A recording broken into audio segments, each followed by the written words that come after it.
Hello friends, welcome back to my channel SRK drama explain. Friends, ये video मैं लोगों के एंटरटेनमेंट के लिए बनाती हूँ, so please watch full, share, subscribe and like this video. Friends, last part में हमने देखा था कि किस तरह जब राघव फैली को ड्राइविंग सिखा रहा होता है तो ड्राइविंग सीखते वक्त वो एक दूसरे के कुछ ज़्यादा क्लोज आ जाते हैं। यहाँ पर राघव फैली से कहता है, प्लीज़ मुझे छोड़ कर के मत जाओ ना, क्योंकि मैं तुमसे बहुत ज़्यादा प्यार करता हूँ। तब फैली आती है और उसे होश में लाती है, क्योंकि उस वक्त राघव ड्रीम में ये सब फैली से कह रहा होता है। अब फैली से कहती है, क्या सोच रहे हो? तो राघव कहता है, नहीं कुछ नहीं, बस ड्राइविंग पर फोकस करो, क्योंकि मैं किसी भी कंडीशन में तुम्हें ड्राइविंग सिखाना चाहता हूँ। एक सीन में हैंगा, नावीरो, जॉर्डन और राघव को दिखाया जाता है। अब वो चारों बहुत ही ज़्यादा अपसेट थे, क्योंकि फैली अब उनके घर से जा रही होती है। फैली अपना लगेज नीचे उतारती है। राघव दिल ही दिल में सोचता है कि वो किसी भी तरह फैली को रोक ले, लेकिन जब उसे मालूम पड़ता है कि फैली अपने डैड के ही साथ जा रही है तो सेटिस्फाई हो जाता है कि कोई बात नहीं, फैली कहीं पर भी रहे, बस उसकी खुशी इंपॉर्टेंट रखती है। मिस्टर जॉन फैली से कहते हैं, दिल तो नहीं चाह रहा है कि तुम्हें यहाँ से जाने दूँ, लेकिन मजबूर हूँ, क्या करूँ, तुम अपने डैड के ही साथ तो जा रही हो, इसी वजह से मैं सेटिस्फाई हूँ और तुम्हें आराम से गुड बाय बोल सकता हूँ। यहाँ पर वो फैली को कहते हैं, एनी टाइम कभी भी उसे लगे कि उसे मिस्टर जॉन के घर पर आना है तो वो आ सकती है। जिस पर फैली मिस्टर जॉन को थैंक्स कहती है, uncle thank you so much, आपने मेरे बारे में इतना सब कुछ सोचा। अगर मुझे लगा कि कभी मुझे आपके पास आना है तो मैं ज़रूर आऊँगी। फ़िलहाल इस वक्त मैं बहुत ही ज़्यादा खुश हूँ कि मेरा ड्रीम पूरा हो गया है। फाइनली मेरे डैड मुझे रिसीव करने के लिए आ रहे हैं। मिस्टर जॉन भी जब देखते हैं कि फैली की फेस पे स्माइल है तो वो भी उसकी खुशी में अपनी खुशी ढूंढने लगते हैं। यहाँ पर फैली के डैड को दिखाया जाता है, वो फैली को रिसीव करने के लिए मिस्टर जॉन के घर पर आ जाते हैं। यहाँ पर मिस्टर जॉन और उनके चारों बेटे फैली को गुड बाय बोलने के लिए आए हुए रहते हैं। फैली के डैड जब फैली को रिसीव करने के लिए आए हुए रहते हैं तब मिस्टर जॉन फैली के डैड से कहते हैं, फैली का अच्छे से ख्याल रखना, ये मेरी बेटी जैसी है, समझो मैं तुम्हें अपनी जान दे रहा हूँ। यहाँ पर फैली के डैड उनसे कहते हैं, आप फिक्र मत कीजिए, ये मेरी भी फेवरेट है, मैं इसका बहुत ही अच्छे से ख्याल रखूँगा।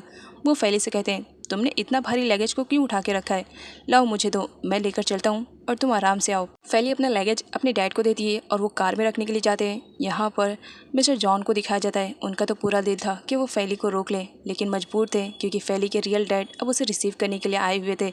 इसी वजह से वो फैली की खुशी में ही सब खुश थे। नाइट का सीन दिखाया जाता है। फैली के जाने का दुख इन चारों को कुछ ज़्यादा ही सता रहा था। यहाँ पर उन्हें नींद भी नहीं आ रही होती है, क्योंकि फैली की नोटी नोटी बातें, अब वही सारी चीज़ें इन्हें याद आ रही होती है। रागा और जॉर्डन चल रहे होते हैं और एक वक्त आता है जब दोनों आमने सामने आ जाते हैं। तब यहाँ पर रागा जॉर्डन से कहता है, तुम इस तरह से क्यों चल रहे हो, क्या प्रॉब्लम है, कुछ बात है, अगर करनी है तो कर सकते हो। तब जॉर्डन कहता है, तुम मुझे बताओ, तुम ऐसे क्यों चल रहे हो। तब रागा कहता है, झूठ नहीं बोलूँगा, सच बोलूँगा, फैली को मिस कर रहा हूँ। तब यहाँ पर हैंगा भी बोल पड़ता है और कहता है, सच में फैली यहाँ पर थी, कितना ज़्यादा अच्छा लगता था ना, उसकी नोटी वाली बातें। जिस पर नावीरो कहता है, सच में मैं फैली को बहुत ही ज़्यादा मिस कर रहा हूँ, उसके ना होने की वजह से आज पता चल रहा है कि उसकी कमी कितनी ज़्यादा महसूस हो रही है। जब वो थी तो उसकी इम्पोर्टेंस नहीं थी, अब वो जब नहीं है तो देखो हमारा क्या हाल हो रहा है।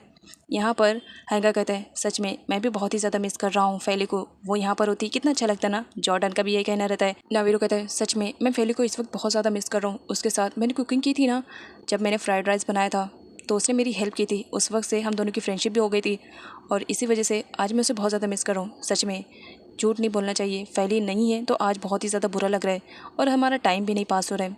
जिस पर हैंगा कहता है, सच कह रहा ब्रो। यहाँ पर हैंगा रागा से कहता है, तुम फैली के बारे में क्या सोच रहे हो इतना ज़्यादा डीपली में।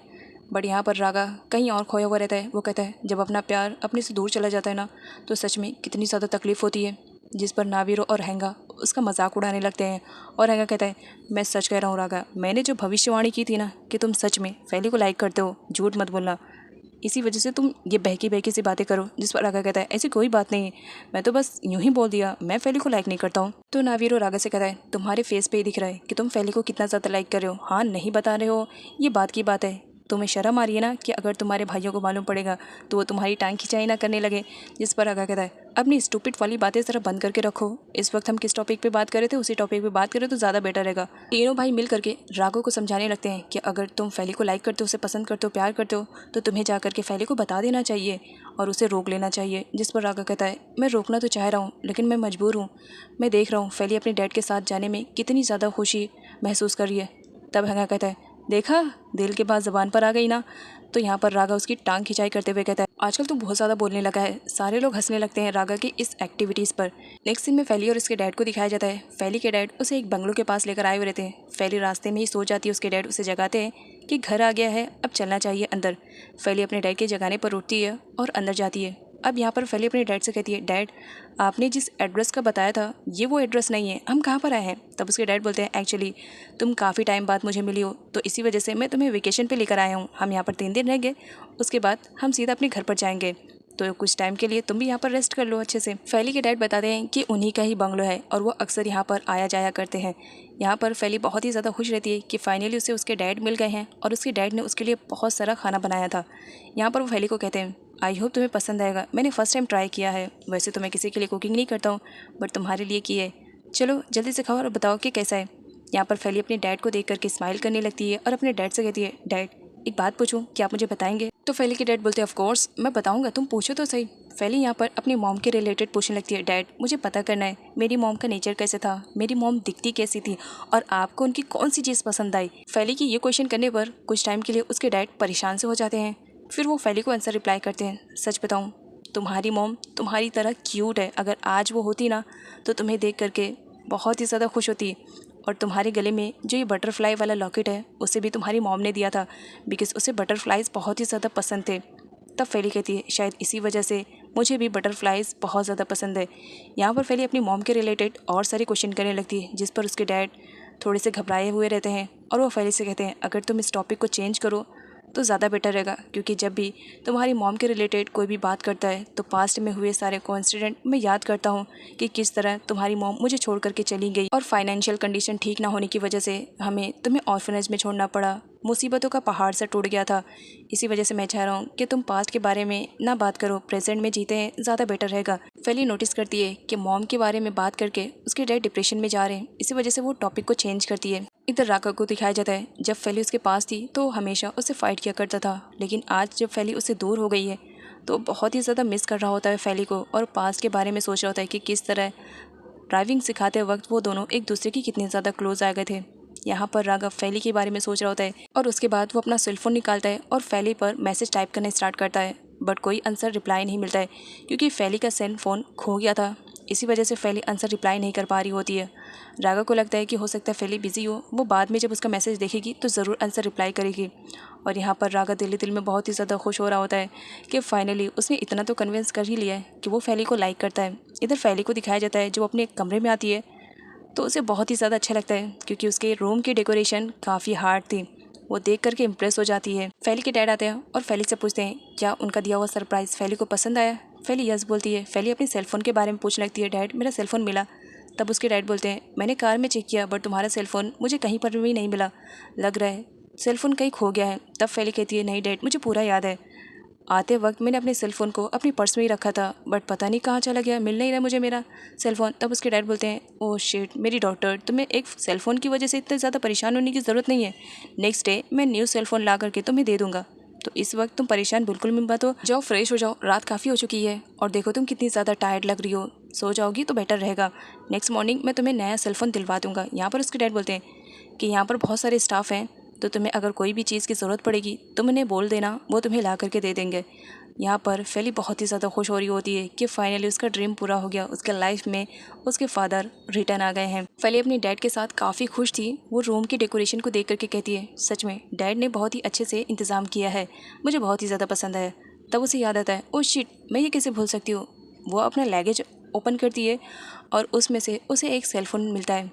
अब ये सेलफ़ोन वही रहता है जो कि राघव ने दिया था।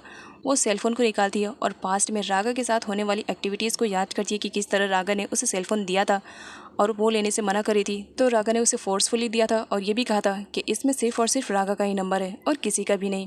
नेक्स्ट मॉर्निंग जब फैली उठती है तो वहाँ का इन्वायरमेंट उसे बहुत ही ज़्यादा पसंद आता है। वो फ़ौरन राघव का दिया हुआ सेलफ़ोन निकालती है और वहाँ की पिक्स लेना स्टार्ट करती है। कुछ टाइम के बाद वही पिक्स वो राघव के फ़ोन पर सेंड करती है। अब यहाँ पर राघव स्कूल में रहता है। जब फैली का मैसेज आता है उसके दिल में तो घंटी सी बजने लगती है। राघव जब फ़ोटो को देखता है तो फैली से कहता है, ये कौन सा माउंटेन साइड है, तुम गई कहाँ पर हो, किसी हिल स्टेशन वगैरह पे गई हो। तब फैली बता देती है कि एक्चुअली अभी हम लोग डैड के घर पर नहीं है, डैड मुझे वेकेशन के लिए लेकर आए हैं, 2-3 दिनों तक यहीं पर रहेंगे और उसके बाद यहाँ से चले जाएंगे। राघव फैली से कहता है, तुम्हारा ओल्ड वाला फ़ोन कहाँ पर है, मैंने कितने मैसेजेस किए तुमने रिप्लाई नहीं किया। तब फैली यहाँ पर बताती है, एक्चुअली मेरा ओल्ड वाला फ़ोन मुझसे घूम गया है, ये तुम्हारा दिया हुआ सेलफ़ोन है जिसे मैं यूज़ कर रही हूँ। राघव को बहुत ही अच्छा लगता है कि फैली को उसने जो सेलफ़ोन दिया था फाइनली फैली उसे यूज़ कर रही है। फैली राघव से सबके बारे में पूछने लगती है क्या सब लोग ठीक है? तब रागा कहता है हाँ सब लोग ठीक है, लेकिन तुम्हें बहुत ही ज़्यादा मिस कर रहे हैं। ये बात सुन करके फैली को अच्छा लगता है। फैली स्माइल करती है। अब यहाँ पर दोनों के बीच में काफ़ी बातें होती है। राघव फैली से बात करने के बाद काफ़ी फ्रेश फील कर रहा होता है और खुश भी था कि कितने टाइम बाद फैली से उसने बात की। फैली की डैड फैली से कहते हैं मैं गया था तुम्हारा सेलफ़ोन ढूंढने के लिए, बट मुझे तुम्हारा सेलफ़ोन कहीं पर भी नहीं मिला। तुम फिक्र मत करना, मैं बहुत जल्द नया सेलफ़ोन ला करके तुम्हें दे दूँगा। तुम जा करके ब्रेकफास्ट कर लो, क्योंकि मुझे किसी इंपॉर्टेंट मीटिंग के लिए जाना है और तुम्हें ब्रेकफास्ट करवा के ही मैं जाऊँगा, क्योंकि काफ़ी टाइम बाद तुम मुझे मिले हो और तुम्हारे साथ एक एक मोमेंट को मैं इंजॉय करना चाह रहा हूँ। फैली के हाथों में सेलफ़ोन देख करके उसके डैड कहते हैं क्या ये वही सेलफ़ोन है जो खो गया था? तब फैली कहती है नहीं डैड, ये वो सेलफ़ोन नहीं है, एक्चुअली ये मुझे रागा ने गिफ्ट किया था, ये वही सेलफ़ोन है। इस वक्त मैं इसे यूज़ कर रही हूँ, तो आपको फ़िक्र करने की ज़रूरत नहीं है, आपको नया सेलफ़ोन दिलाने की ज़रूरत नहीं है, मैं इसे यूज़ कर लूँगी। यहाँ पर दिखाया जाता है फैली के डैड जब फैली के हाथ में सेलफ़ोन देखते हैं तो कुछ टाइम के लिए उन्हें बुरा लगता है और वो शॉक में भी थे कि फैली के हाथ में सेलफ़ोन कहाँ से आया है। यहाँ पर वो फैली को कहते हैं मैं तो इंपॉर्टेंट मीटिंग के लिए चला जाऊँगा, बट तुम ध्यान रखना, तुम यहाँ से कहीं पर भी मत जाना, और मेरे गार्ड्स हैं, अगर तुम्हें किसी भी चीज़ की ज़रूरत पड़ी तो तुम उनसे कह देना, मेरे ना रहने पर तुम्हारी देखभाल वही लोग करने वाले हैं। अब नेक्स्ट सीन में दिखाया जाता है जब फैली के डैड बाहर आते हैं तो वहाँ पर दो अननोन पर्सन खड़े हुए रहते हैं जिनका लुक एकदम गुंडे जैसा रहता है। यहाँ पर फैली के डैड उनसे कहते हैं फैली के हाथ में सेलफ़ोन है, ज़रा ख्याल रखना और नोटिस करना कि वो किससे बात कर रही है और किससे नहीं, और एक चीज़ का एकदम अच्छे से ख्याल रखना, फैली कहीं पर भी जानी नहीं चाहिए और 1 मिनट के लिए भी उससे अपनी नज़रें हटाना नहीं, क्योंकि वो मेरे लिए बहुत ही ज़्यादा इंपॉर्टेंट है, काफ़ी टाइम बाद मिली है। और ये कहकर उसके डैड वहाँ से चले जाते हैं। नेक्स्ट सीन में इन चारों को दिखाया जाता है जो डाइनिंग टेबल पर ब्रेकफास्ट करने के लिए बैठे हुए रहते हैं। यहाँ पर सबके सब फैली को मिस कर रहे होते हैं और मिस्टर जॉन भी फैली को काफ़ी मिस कर रहे होते हैं। तब रागा कहता है मेरी फैली से बात हुई है, वो अभी अपने घर पर नहीं गई है, बल्कि वो तो वेकेशन के लिए कहीं और पर गई है। रागा की बातें सुनने के बाद मिस्टर जॉन कुछ टाइम के लिए थोड़े से शांत हो जाते हैं क्योंकि वो कुछ सोचने लगते हैं। यहाँ पर हैंगा को दिखाया जाता है। हैंगा नावीरो से कहता है यार ब्रो, ये खाना मुझे बिल्कुल भी पसंद नहीं आ रहा है, क्या तो मेरे लिए एकदम फैली जैसा फ्राइड राइस बना देगा? जिस पर नावीरो कहता है यहाँ मैं अपनी गर्लफ्रेंड के लिए कभी फ्राइड राइस नहीं बनाने जाता हूँ, वो फैली की बात अलग थी क्योंकि उसने मुझे सिखाया था, इसी वजह से मैंने उसके लिए बनाया। अब मैं क्या हर किसी के लिए फ्राइड राइस बनाने जाऊँगा? देखो मैं बिल्कुल भी नहीं बनाऊँगा। हाँ अगर फैली होती तो शायद मैं ट्राई करता, अब फैली नहीं है इसी वजह से मैं बिल्कुल भी ट्राई नहीं करूँगा। तो हैंगा नावीरो से कहता है यार तू कैसा मेरा ब्रो है, क्या तू मेरे लिए फ्राइड राइस भी नहीं बना पाएगा? नावीरो कहता है नहीं बिल्कुल भी नहीं है, मेरा मूड नहीं है इस वक्त। रागा और जॉर्डन दोनों उन दोनों की बातें सुन करके हंसने लगते हैं। तब यहाँ पर रागा कहता है अच्छा कोई बात नहीं, तुम्हें यहाँ का खाना पसंद नहीं आ रहा है तो कोई बात नहीं, चलो बाहर चलते हैं, मेरी तरफ से तुम सबके लिए ट्रीट रहेगी। जिस पर हैंगा कहता है सच में तुम हमें ट्रीट करोगे? लास्ट टाइम याद है ना तुमने क्या किया था, ट्रीट तुम्हारी तरफ से थी और बिल हमें पे करना पड़ा था। तब यहाँ पर रागा कहता है नहीं नहीं, इस बार बिल भी मैं पे करूँगा। चलो तो सही, मेरी तरफ से ट्रीट बेस्ट रहेगी। चारों लोग वहाँ से चले जाते हैं और मिस्टर जॉन कुछ डिप्रेशन में दिखाई दे रहे होते हैं। मिस्टर जॉन अपने लॉयर को कॉल करते हैं और उससे कहते हैं मुझे तुमसे कुछ इंपॉर्टेंट बात करनी है, क्या तुम मेरे कैबिन में आ सकते हो? तो लॉयर उनके कैबिन में आता है। वो पूछता है क्या बात है बॉस, अब बहुत ही ज़्यादा डिप्रेशन में दिखाई दे रहे हैं, कुछ बात है? यहाँ पर मिस्टर जॉन अपने लॉयर से कहते हैं क्या ऐसा पॉसिबल हो सकता है कि कोई पेरेंट्स अपने बच्चे को ऑर्फनेज में छोड़ दें? क्या कंडीशन हो सकती है और क्या प्रॉब्लम हो सकती है कि जिसकी वजह से उन्हें अपने बच्चे को ऑर्फनेज में छोड़ना पड़े? तब यहाँ पर लॉयर कहता है सर दो ही कंडीशन हो सकती है, या तो फाइनेंशियल प्रॉब्लम होगी या फिर पेरेंट्स उस बच्चे को एक्सेप्ट नहीं करना चाह रहे होंगे, बस इसी वजह से हो सकता है वो ऑर्फनेज में छोड़ेंगे। यहाँ पर मिस्टर जॉन की बातें सुनने के बाद लॉयर कहते हैं आप फैली के बारे में बात कर रहे हैं? तब मिस्टर जॉन कहते हैं हाँ मैं फैली के बारे में बात कर रहा हूँ, पता नहीं क्यों मुझे कुछ अजीब सा लग रहा है, यूँ फैली को पहले ऑर्फनेज में छोड़ना, उसके बाद 16-17 साल बाद वापस आना और कहना कि ये मेरी बेटी है, मुझे कुछ समझ में नहीं आ रहा है। क्या तुम उसके बारे में पूरी डिटेल्स निकाल सकते हो? जिस पर लॉयर करता है ऑफ कोर्स बॉस, मैं निकाल सकता हूँ और मैं बहुत जल्द निकाल के आपको दूंगा। नेक्स्ट सीन में इन चारों को दिखाया जाता है स्कूल की छुट्टी हो चुकी थी और ये चारों घर जा रहे होते हैं, लेकिन यहाँ पर रागा फैली के ही बारे में बस सोचे जा रहा होता है और ये नोटिस करते हैं नावीरो, हैंगा और जॉर्डन। जॉर्डन रागा से कहता है एक बात कहूँगा, बुरा मत मानना, अगर तुम फैली को पसंद करते हो, उससे प्यार करते हो तो जा करके उसे रोक लो ना, उसे अपने बारे में बताओ तो सही कि तुम उसके बारे में क्या फ़ील करते हो। देखो सच बता रहा हूँ, कहीं देर ना हो जाए, तब तुम उस वक्त बहुत ही ज़्यादा पछताओगे। और हैंगा और नावीरो भी कहते हैं सच कह रहा हूँ ब्रो, फैली बहुत ही अच्छी लड़की है, समझदार भी है, इनोसेंट भी है, क्यूट भी है और हम सबको अच्छे से जानती भी है, तो बेटर रहेगा तुम जा करके उसे बता दो कि तुम उससे कितना ज़्यादा प्यार करते हो। इधर मिस्टर जॉन और उनके लॉयर को दिखाया जाता है। लॉयर पूरी डिटेल्स निकाल के लेकर आया हुआ रहता है फेली की डैड के बारे में। पूरी डिटेल्स देखने के बाद यहाँ पर मिस्टर जॉन को अब सेटिस्फाई फील होता है कि फेली सही पर्सन के हाथों में गई है, मतलब वही उसके रियल डैड है। उन्हें जो मिसअंडरस्टैंडिंग हो रही थी वो सब झूठ है, क्योंकि उन्हें लग रहा था कि हो सकता है वो फेली के रियल डैड ना हो, लेकिन सारे सबूतों को देखने के बाद वो समझ जाते हैं कि वही फेली के रियल डैड है। नेक्स्ट सीन में रागा को दिखाया जाता है। मॉर्निंग में रेडी शेडी होकर के वो कहीं जा रहा होता है अपनी कार से। तब जॉर्डन उससे कहता है तुम कहाँ जा रहे हो इतने मॉर्निंग में? तो रागा कहता है तुमने ही तो मुझे समझाया है, तो इसी वजह से फेली के पास जा रहा हूँ उसे बताने के लिए कि मुझसे कितने ज़्यादा प्यार करता हूँ। रागा जॉर्डन को गुड बाय बोलता है और स्माइल करते हुए चला जाता है। उसे देख करके जॉर्डन के भी फेस पे एक स्माइल आती है।